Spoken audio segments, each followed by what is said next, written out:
Përshëndetje. Sa nevojë kemi psikologjikisht për pushime? Një luks modern apo një nevojë biologjike e shpirtit? Pushimet janë bërë një fjalë magjike për shoqërinë moderne. Në Instagram duken si shpëtim, në LinkedIn si shpërblim për suksesin, në familje si arratisje nga rutina. Por pyetja serioze është kjo: sa nevojë kemi realisht psikologjikisht për pushime? A janë pushimet thjesht një kapriço e klasës së mesme, apo një mekanizëm themelor për mbijetesën moderne? Në këtë video nuk do të shes pushimet si një kartolinë me rër apo koktejl, por si një fenomen neuropsikologjik, emocional dhe ekzistencial. Pushimi nuk është luks turistik, është një formë mirëmbajtje mendore. E para, truri nuk është motor dizel. Njeriu modern sillet sikur truri i tij është një makinë industriale. Punon pa pushim, pa ndalesë, pa mirëmbajtje. Biologjia nuk e njeh këtë fantazi. Truri harxhon rreth 20% të energjisë së trupit dhe kur jemi ulur pa bërë asgjë. Në stres kronik, sistemi nervor mbetet në gjendje lufto ose ik, duke mbajtur trupin në alarm konstant. Kjo gjendje nuk është dizenjuar për muaj e vite, është për minuta e orë. Pa pushime reale, ndodh kjo: rritet kortizoli dhe adrenalina, dobësohet kujtesa dhe përqendrimi, rritet irritimi, cinizmi dhe agresiviteti pasiv, shfaqen simptoma psikosomatike, dhimbje koke, tension muskulor, probleme gastrointestinale, pagjumësi. Pushimi është një riset biologjik, të themi. Nuk është poezi, është fiziologji. E dita, pushimi si dizinfektim emocional.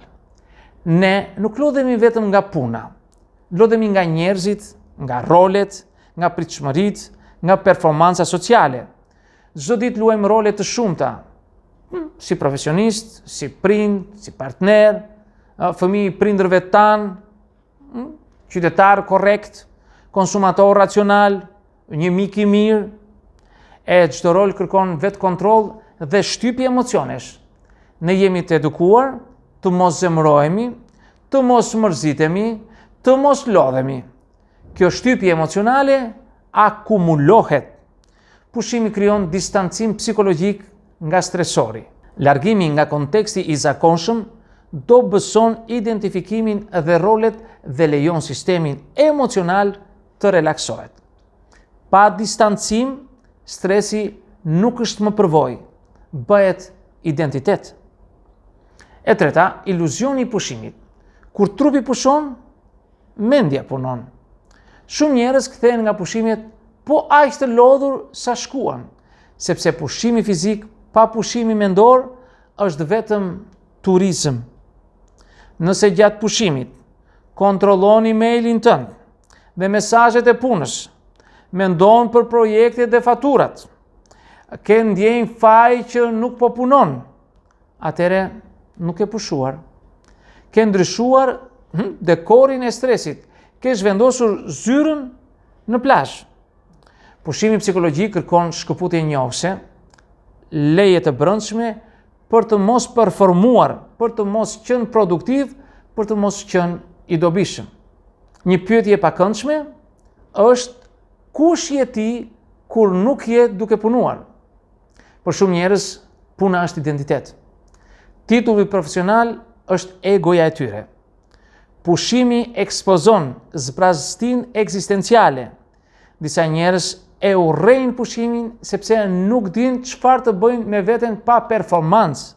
Në praktikën klinike shfaqet shpesh fenomeni i fundjavës ose depresionit gjatë pushimeve. Kur struktura zhduket, del boshlluk. Pushimi bëhet pasqyrë ekzistenciale. E pesta, pushimi si riparim i marrëdhënieve. Pushimet romantizojnë si kohë për familjen. Në realitet, ato janë test stresi për çiftin dhe familjen. Kur njerëzit kalojnë më shumë kohë bashk, dalin në pa konflikte të shtypura. Por nga perspektiva psikologjike, pushimi ofron një mundësi unike për rikalibrim marrëdhënor. Pa ritmin e punës, pa ato rolet e përditshme, njerëzit kanë mundësi të shohin njëri tjetrin si persona, jo si funksione. Pushimet mund të jenë terapi e lirë ose konflikt i shtrenjtë, varet nga maturiteti emocional. E gjashta, pushimet dhe kreativiteti. Pse idetë vijnë kur nuk punojmë? Shumë vendime jetike, ide kreative dhe reflektime filozofike ndodhin gjatë pushimeve. Neurobiologjia e shpjegon këtë me aktivizimin e rjetit të trurit që aktivizohet kur nuk jemi të fokusuar në detyra. Kur mendja endet, pavetdia punon. Pushimi është laborator i pavetëdijes. Puna prodhon të mira materiale. Pushimi prodhon kuptimin. E shtata, sa pushime na duhen realisht? Nuk ka një numër magjik, por studimet tregojnë mikropushime ditore rrisin performancën dhe ulin gabimet. Fundjavat janë esenciale për rikuperim emocional.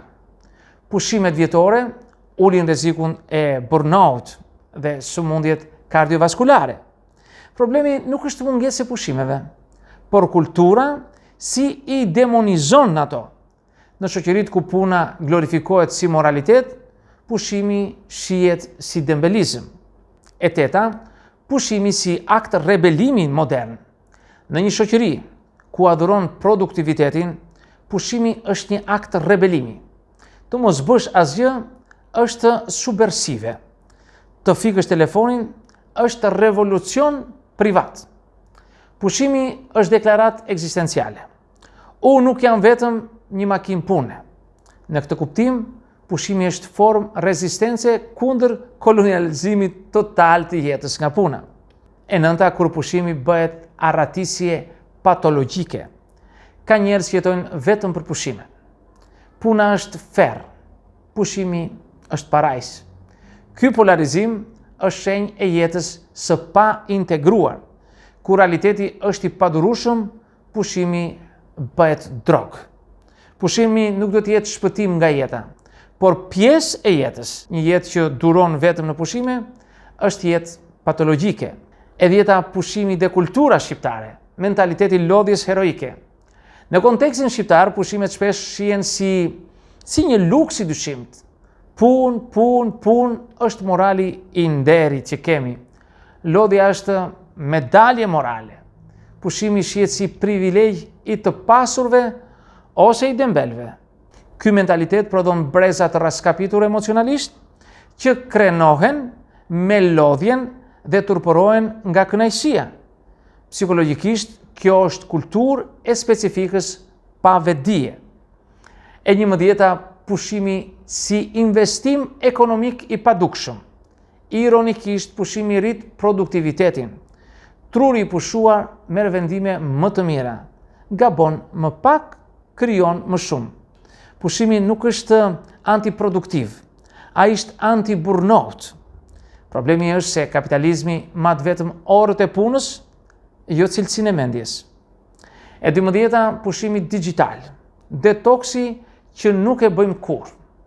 Një nga aspektet më të rëndësishme të pushimit modern është pushimi nga stimulimi digital. Truri nuk pushon, por bën scroll, jep gishtit në ekran, pa fund. Ai aty mbi ngarkohet. Pushimi real kërkon reduktim të inputit informativ, momente bosh pa ekran, prani sensorike në ambient. Pa këto, pushimi është vetëm ndërrim aplikacioni. E 13, pushimi është faj, sindroma e produktivitetit moral. Shumë njerëz nuk arrin të pushojnë sepse ndjejnë faj. Faj është internaliazmi i normave sociale. Vlerajon matet me produktivitet. Pushimi bëhet mëkat. Psikologjikisht, ky është një superego industriale. Terapia e pushimit fillon me leje morale, për të mos qenë makinë. E 14 është pushimi si ritual ekzistencial. Pushimi nuk është vetëm funksional. Është ritual, është moment reflektimi, rikthim në vetvete, rikthim në trup, rikthim në kohën më të ngadalt. Në këtë kuptim, pushimi është praktik filozofike, jo vetëm biologjike. E 15-ta, çfarë është pushimi i vërtet, praktikisht? Pushimi psikologjik nuk është vetëm det, male apo resort. Është kufi të qartë me punën, leje për të qenë jo produktiv, kohë pa input digital, pa ndërhyrje digjitale, prani të momentit, pa performancë sociale, aktivitete pa qëllim instrumental. Pushimi është kohë pa pse. Dhe si përfundim, pushimi si higjenë mendore. Ashtu si lajm trupin, duhet të lajm dhe mendjen. Pushimi është higjenë mendore. Pa të njeriu bëhet funksional, po jo njerëzor. Efikas, por i zbrazët, aktiv, por i konsumuar. Në fund pyetja nuk është a kemi nevojë për pushime, por a kemi guxim të pushojmë pa ndier faj? Miq, këtë do të thosha në këtë video, unë ju falenderoj për vëmendjen. Nëse ju pëlqeu, mund të bëni komentet tuaja, por mos harroni asnjëherë të bëni subscribe në kanalin tim për të marrë videot që ja therr pas here. Dhe deri në videon tjetër, mirë takofshi.